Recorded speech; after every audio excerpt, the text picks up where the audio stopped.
Sud Radio Regard de Femme, Michel Vianès. Bonjour Michel. Bonjour Laurence. Alors ce matin, vous vouliez revenir sur la loi visant à encadrer l'influence commerciale et à lutter contre les dérives des fameux influenceurs sur les réseaux sociaux. Oui, c'est aussi une manière, bien sûr, de lutter contre cette idée que l'Internet serait un espace de non-droit selon la loi.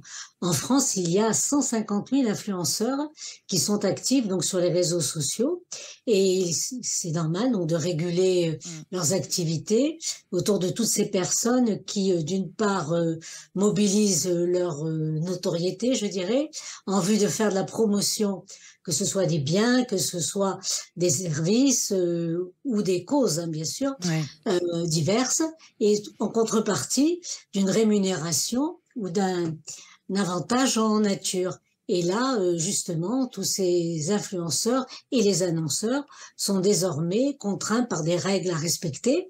Par exemple, de mettre sur leur site, sur leur plateforme, les mentions publicité quand c'est le cas, ou images, je dirais, retouchées, sous peine de sanctions graves.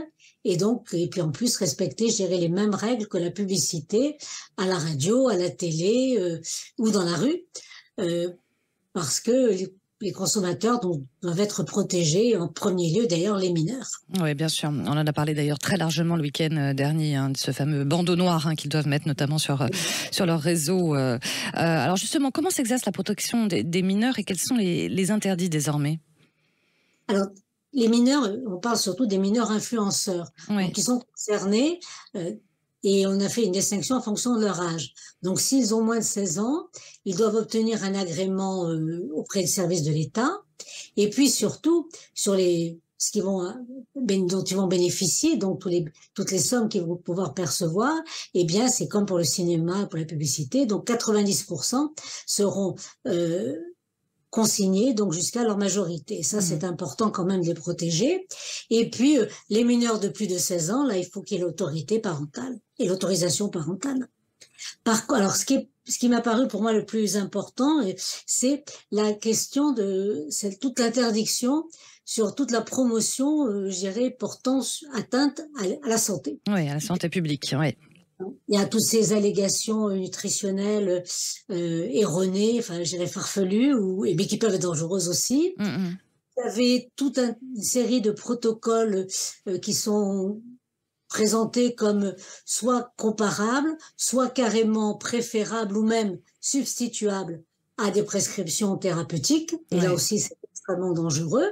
Et puis, vous avez toute cette promotion directe ou indirecte de traitements médicamenteux ou d'actes chirurgicaux. En particulier, ça vise la chirurgie esthétique. Chez les influenceuses, il y en a beaucoup, ça c'est sûr. Oui, tout à fait. Donc, par exemple, je donne chez les influenceuses en particulier, lorsqu'on préconise des traitements à base de plantes pour une IVG, il y a à peu près l'effet, et c'est pas le cintre, mais c'est presque, ou bien la mastectomie d'une poitrine parfaitement saine pour des adolescentes, je dirais, transidentifiées. Donc là aussi, ça me paraît le point le plus important. Oui, bien sûr. Michel, il faut peut-être rappeler les sanctions quand même encourues. Alors, d'abord des sanctions financières extrêmement importantes et qui sont bien inscrites dans la loi. Donc, tout le monde est au courant.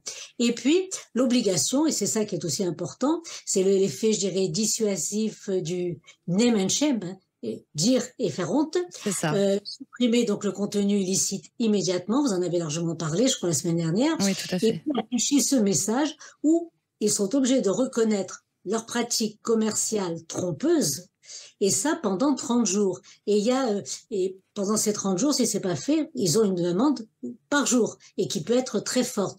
Donc, je pense qu'entre les deux, ça va permettre d'assainir toutes ces pratiques commerciales qui sont plus ou moins trompeuses. Voilà, et de distinguer des influenceurs des influx voleurs, comme on en parle assez régulièrement. Nouveau métier, forcément, bien sûr, à encadrer.